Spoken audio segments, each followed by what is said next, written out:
পড়ে তারা।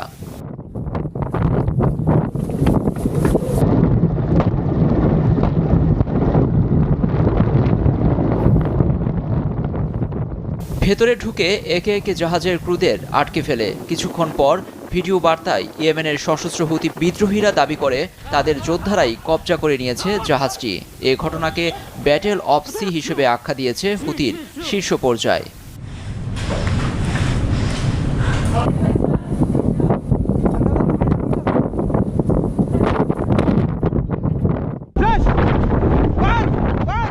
সোমবার ইয়েমেনের আল মাসিরাহ টেলিভিশন চ্যানেলে জাহাজ ছিনতাইয়ের একটি নাটকীয় ভিডিও প্রকাশ করেছে হুতিরা।